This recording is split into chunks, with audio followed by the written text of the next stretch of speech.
All the collection agencies and recovery agents has to follow RBI fair practicing rules and regulations. ఏం చెప్తుంది RBI క్లియర్గా? నేను కొన్ని వందల్లో వీడియోలో చెప్పాను, ఇప్పుడు కూడా చెప్తాను. ఆర్బీఐ క్లియర్గా ఏం చెప్తుంది? 7 AM to 7 PM మాత్రమే ఇంటికి వెళ్ళండి. ఇంటికి వెళ్ళిన తర్వాత ఫోటోలు వీడియోలు తీయకండి. మీరు చాలా పొలైట్గా మాట్లాడండి. మీ ఐడి కార్డ్ని, మీ బిజినెస్ కార్డ్ని జోలో పెట్టుకోండి. మీరు వెళ్ళినప్పుడు మీ ఐడి కార్డ్ చూపియండి. కస్టమర్ ఎంత డబ్బులు తీసుకున్నాడో, ఇంకా ఎంత కట్టాలి అన్నది ఒక ట్రాక్ రికార్డ్ పేపర్ ప్రింట్అవుట్ మీ దగ్గర ఉండాలి. అది చూపియండి. చూపించి పలానా డేట్ బౌన్స్ అయింది, బౌన్స్ ఛార్జెస్తో పాటు మీరు ఇంత కట్టాలి సార్, ఇంత కట్టాలి మేడం అని క్లియర్గా చెప్పాలి.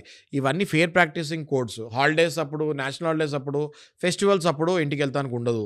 ఇవన్నీ Reserve Bank of India fair practicing rules and regulations కిందకు వస్తాయి.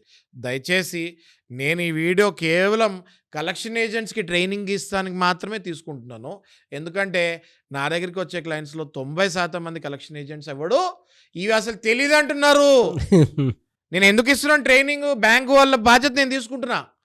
బ్యాంకు వాళ్ళు తీసుకోవాల్సిన బాధ్యత నేను తీసుకున్నా. బ్యాంక్ ఫీజు కట్టాలి నాకు, బ్యాంకులు ఫీజు కట్టాలి నాకు. ఎందుకంటే వాళ్ళు ఇవ్వాలి ట్రైనింగ్ కలెక్షన్ వాళ్ళకి, వాళ్ళు ఇవ్వట్లా. నేను ఇస్తున్నాను కలెక్షన్ వాళ్ళకి ట్రైనింగ్ ఈ వీడియో ద్వారా, మీ వీడియో ద్వారా. నాగరాజు గారు, మిమ్మల్ని అభినందిస్తూ దయచేసి కలెక్షన్ ఏజెన్సీస్కి, బ్యాంకులకి నా విజ్ఞప్తి ఏంటంటే RBI guidelines, fair practicing rules and regulations రెగ్యులర్గా ఎవ్రీ 15 days మీ ఏజెన్సీస్కి, మీ కలెక్షన్ ఏజెంట్స్కి దయచేసి ట్రైనింగ్ ఇవ్వండి.